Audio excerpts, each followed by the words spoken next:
Good evening, and once again, welcome into our 13 WREX studios and our 13 WREX election headquarters. I'm William Ingalls, walking you through the data that we have in right now. Let's start with what we know. The presidential primaries pretty well wrapped up, as we knew heading into the night. Both of these races called for the prohibitive favorites, Donald Trump and Joe Biden. Just a little note here that might be something to watch as a national story. Still 15% of Republicans in Illinois voting not to go with Donald Trump. The biggest reason to get her out of the race, according to a lot of Republicans, was so that there could be a coalesce and everyone getting together behind one candidate. That hasn't happened yet. And whether or not this means anything nationally is what it has to really take a picture for. Chances are the fate of Illinois is probably pretty well spoken for historically for where they are voting, and likely where they're voting based on history is for Joe Biden, obviously running away with this as well. We'll have a lot to talk about voter turnout. We'll talk more about that on 13 News at 10. There's some more data I want to get to in our other congressional districts. I want to talk about Illinois 17. We talked a lot about this in the lead up here.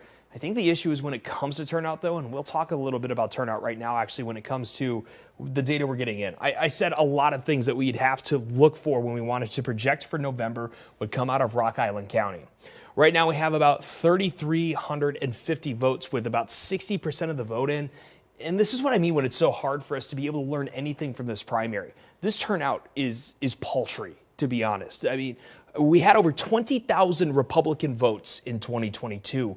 We're not even going to get to 10.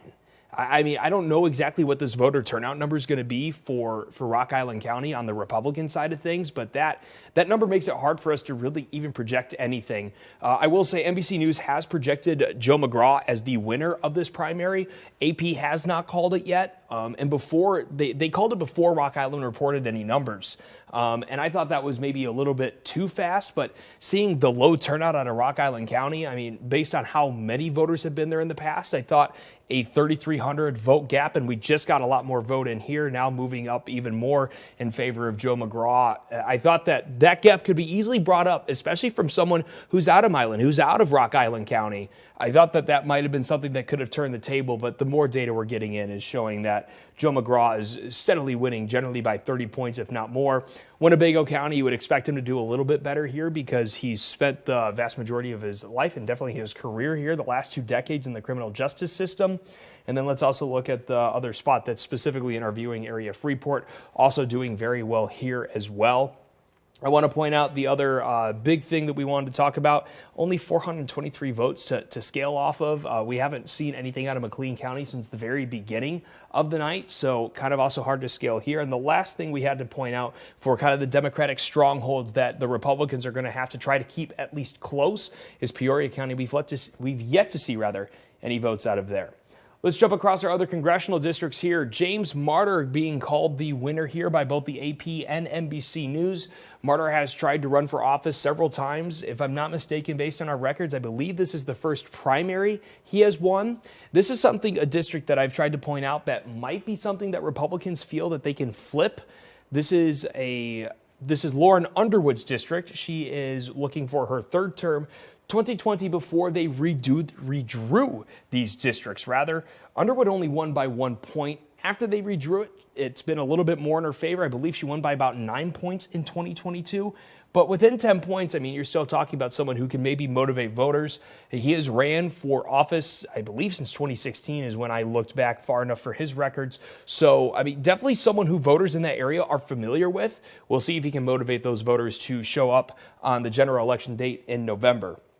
Let's pop over to the 11th district. Haven't seen these numbers update for a little bit now. Jerry Evans, who picked up some steam in the previous primary he ran in, was only about 4 points behind the person who ended up winning, Catalina Loff, is a pretty good margin ahead of Susan Hathaway Altman right now. Still a lot of votes to count. Again, this is so hard to project with turnout being so low. All the numbers we would expect to be coming out of these areas are really hard to project.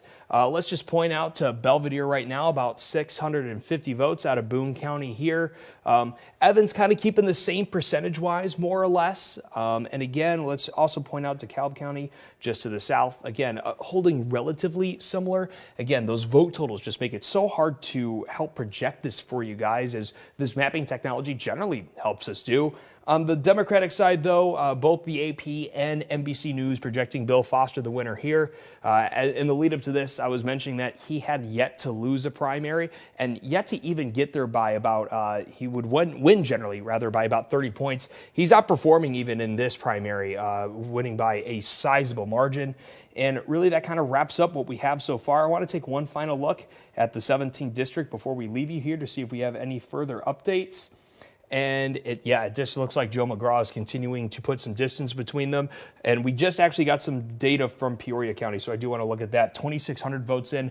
Again, keeping that relatively the same 30-point jump in gap in between him and Scott Kroll. So we'll continue to look at data and especially how it compares to voter turnout. Definitely some disparaging statistics as we looked at so far. More breakdowns on that at 10 as we get more of this data in that gives us a more complete picture.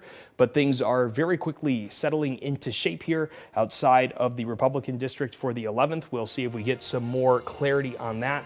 But for now, this will be our last update before our broadcast 13 News at 10. So make sure you join us then as I'll have a complete and comprehensive breakdown of our races thus far. Thanks for watching.